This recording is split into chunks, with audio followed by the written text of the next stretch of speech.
Hello friends, welcome to my channel. ஆடி மாதம் அப்படின்னாலே நம்ம அம்மனை வீட்டுக்கு வரவழைக்கிற மாதங்க. ஆனால் இந்த ஆடி பிறந்திருக்கிறது பார்த்திங்கன்னா அம்மனை மட்டும் இல்லைங்க, நம்ம வாழ்க்கைக்கு சகல சௌபாகியம் கொடுக்குற அனைத்து கடவுள்களையும் நம்ம வீட்டுக்கு அழைச்சிட்டு வரலாங்க. ஏன்னா இந்த ஆடி மாதம் பார்த்திங்கன்னா வியாழக்கிழமை பிறக்குது. வியாழக்கிழமை அப்படின்றது பார்த்திங்கன்னா குரு பகவானுக்கு உகந்த நாள், ஆஞ்சநேயருக்கும் உகந்த நாள், சாய்பாபாவுக்கும் உகந்த நாள், நம்ம விநாயகருக்கும் உகந்த நாளுங்க. நம்ம நம்ம நம்ம வாழ்க்கைக்கு தேவையான அனைத்து சௌபாக்கியங்களும் கொடுக்குற எல்லா கடவுளையும் நம்ம ஒரே வழிபாட்டில் நம்ம வீட்டுக்கு அழைச்சிட்டு வந்துடலாங்க. அதுக்கு நம்ம காலையில் எழுந்த உடனே நம்ம என்னென்ன வேலைகள்லாம் செய்யலாம் அப்படின்னு சொல்லிட்டு எல்லாத்தையும் இந்த வீடியோவில் பார்க்கலாம். முதல்ல நம்ம வாசலை கோலம் விட்டு மாயில தோரணம் கட்டிக்கிட்டு கலசத்தை ரெடி பண்ணிடலாங்க. கலசம் ரெடி பண்ணுறதுக்கு நம்ம ஒரு சொம்பு எடுத்து வச்சுக்கலாம். அதில் மஞ்சள் குங்குமம் வச்சு பூ வச்சுக்கலாங்க. முதல்ல மங்களகரமாக மஞ்சள் குங்குமம் போட்டு நம்ம ஆரம்பிக்கலாம். ஒரு 5 வகையான 5 ஏலக்காய் எடுத்துக்கோங்க. ஒரு 3 கிராம்பு எடுத்துக்கோங்க. நீங்கள் எந்த ஏலக்காவாகட்டும் கிராம்பாகட்டும் எது போட்டிங்கனாலுமே ஒத்த படையில் இருக்கிறப்பல பார்த்து போட்டுக்கோங்க. கிராம்பு கூடவே பார்த்தீங்கன்னாக்கா பச்சை கற்பூரம், மகாலட்சுமிக்கு உகந்தது பார்த்தீங்கன்னா பச்சை கற்பூரம். அந்த பச்சை கற்பூரம் ஒரு சிட்டிகை போட்டுக்கலாங்க. அம்மனோட அவதாரமே பார்த்தீங்கன்னா எலுமிச்சம்பழம் தான். அந்த எலுமிச்சம்பழத்தையும் நம்ம அந்த கலசத்துக்குள்ளே போட்டுக்கலாம். துளசியில் வாசம் பண்ணுறவ மகாலட்சுமி, துளசியையும் நம்ம அந்த கலசத்தில் போட்டுக்கலாம். நம்ம எல்லாத்தையும் போட்டுட்டு நிறை குடம் வச்சு தான் நான் மகாலட்சுமியை வீட்டுக்குள்ளே அழைக்கணும்னு லாஸ்ட் வீடியோலேயே சொல்லியிருந்தேன்.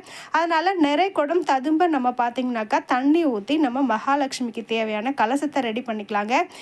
தண்ணி முழுதும் ஊற்றுனதுக்கப்புறம் பார்த்திங்கன்னா மகாலட்சுமி வாசம் செய்யக்கூடிய பாரிஜாத பூ வச்சு நம்ம மேலே மகாலட்சுமியை இந்த சொம்புக்குள்ளே நீங்கள் இந்த தண்ணியில் இறங்கி எங்கள் வீட்டுக்குள்ளே இருக்கணும் அப்படின்னு சொல்லிட்டு நம்ம மனசார வேண்டலாங்க. இப்போது கலச சொம்பு நம்ம ரெடி பண்ணிட்டோம். இந்த கலசத்தை வைக்கிறதுக்கு தேவையான தாம்பூலத்தை ரெடி பண்ணிக்கலாங்க. எப்பயுமே நம்ம மகாலட்சுமியை தாம்பூலம் வச்சு வரவேற்கணும். வெறும் தட்டில் நம்ம கலசத்தை வைக்காமல் கீழே மகாலட்சுமியோட அம்சமான பச்சரிசியை நம்ம நிரப்பி எடுத்துக்கலாங்க. பச்சரிசி வைக்கிறதுக்கு நிறைய காரணங்கள் இருக்குங்க. முதல்ல நம்ம சொம்பு நம்ம கீழே இருக்கிறது ஷேப்பு கரெக்டாக இல்லை அப்படின்னா கூட அந்த அரிசி அந்த கலசத்தை ஆடாமல் கரெக்டான நிலைமையில வச்சுக்கும். அது முக்கியமான காரணம். அதனால் நீங்கள் அரிசி வச்சு கண்டிப்பாக கலசத்தை நிரப்புங்க. அது மட்டும் இல்லாமல் பச்சரிசி அப்படின்றது மகாலட்சுமி வாசம் செய்யக்கூடிய பொருள். அதனால் அந்த அரிசி மேலே நம்ம கலசத்தை வச்சுக்கலாம். இப்போ நம்மளோட கலசம் ரெடி ஆயிடுச்சு. இப்போ நம்ம பூஜைக்கு தேவையான எல்லா வேலைகளும் பார்த்துடலாம். கலசத்துலேயே பார்த்தோம்னாக்கா நம்ம 3 கலசம் எடுத்துக்கணுங்க. ஒன்று பார்த்தோம்னாக்கா நம்ம மகாலட்சுமிக்கு எடுத்து வச்சோம். இன்னொன்று பார்த்திங்கன்னா நம்ம குலதெய்வத்துக்கு எடுத்துக்கலாம்.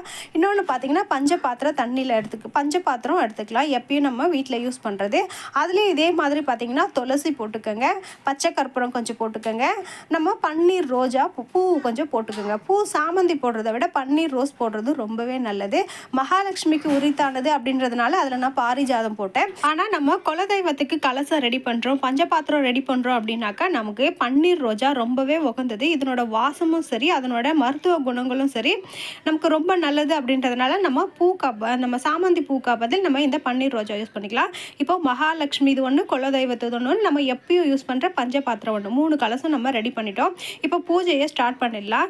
நம்ம கலசத்தை எல்லாத்தையும் எடுத்துகிட்டு போயிட்டு வெளியே வாசலில் வச்சுட்டு வாசலுக்கு தீப தூப ஆராதனை செய்யணும் அப்படின்னு சொல்லுவாங்க. முதல்ல நம்ம தூபம் போட்டு நம்ம மகாலட்சுமியை வேண்டிக்கலாம். மகாலட்சுமியை மனசார நீங்கள் இன்னையிலேருந்து எங்கள் வீட்டில் எப்பவும் இந்த ஆடி மாதம் முழுக்க குடியிருக்கணும் அப்படின்னு சொல்லிட்டு நம்ம மனசார வேண்டி தூபம் காமிச்சு அப்புறம் கற்பூர ஆரத்தி காமிக்கலாம். நம்ம இந்த சமயத்தில் நீங்கள் லக்ஷ்மியை எப்படி வணங்கணும் அப்படின்னு பார்த்தோம்னா, லக்ஷ்மி நீங்கள் பாட்டு பாட தெரிஞ்சால் லக்ஷ்மி வாராயன் இல்லமே, மகாலட்சுமி வாராயன் இல்லமே, வரலக்ஷ்மி வாராயன் இல்லமே.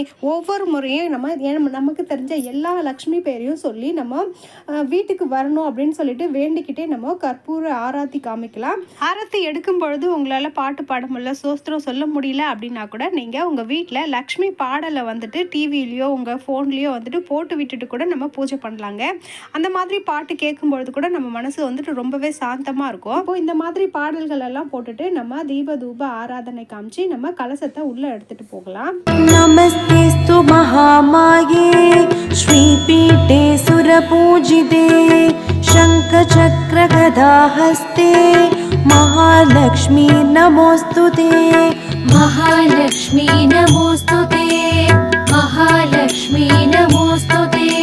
நமஸ்தே கருடாரூடே கோலாசுர பயங்கரி तापहरे देवी महालक्ष्मी नमोऽस्तुते महालक्ष्मी नमोऽस्तुते महालक्ष्मी नमोऽस्तुते सर्वज्ञे सर्ववरदे सर्वदुष्टभयङ्करी सर्वदुःखहरे देवी महालक्ष्मी नमोऽस्तुते महालक्ष्मी नमोऽस्तुते महालक्ष्मी नमोऽस्तुते नमोऽस्तुते இப்போ நம்ம வெளியில எப்படி தீப தூபம் போட்டோமோ அதே மாதிரி நம்ம பூஜை அறையிலையும் தீப தூபம் வந்துட்டு போடணும். நம்ம வெளியில பண்ண அதே வேலையை திரும்பி நம்ம பூஜை அறையிலையும் நம்ம செஞ்சுக்கலாங்க. ஃபர்ஸ்ட் சாமிக்கு சாம்பிராணி தூபம் வந்துட்டு நம்ம காமிக்கலாம். ஊதுவத்தி ஏற்றி வைக்கிறத விட அன்னைக்கு பார்த்தோம்னாக்கா நம்ம சாம்பிராணி கொட்டாங்குச்சி எரித்து அந்த கறியில் போட்டு சாம்பிராணி போட்டோம் அப்படின்னா ரொம்பவே நல்லது. அப்புறம் நம்ம தீப ஆராதனை காமிச்சிடலாம். அதுக்கப்புறம் தான் நம்ம கற்பூர ஆரத்தி எடுக்க போகிறோம். நம்ம தீப ஆராதனை காட்டுறதுக்கு முன்னாடி நம்ம மகாலட்சுமியை வீட்டுக்குள்ளே அழைச்சிட்டு வந்ததுக்கப்புறம் முதல் பூஜை பார்த்தோம்னா நம்ம விநாயகருக்கு தாங்க பண்ணணும். ரெண்டாவது நம்ம குலதெய்வத்துக்கு பண்ணணும்.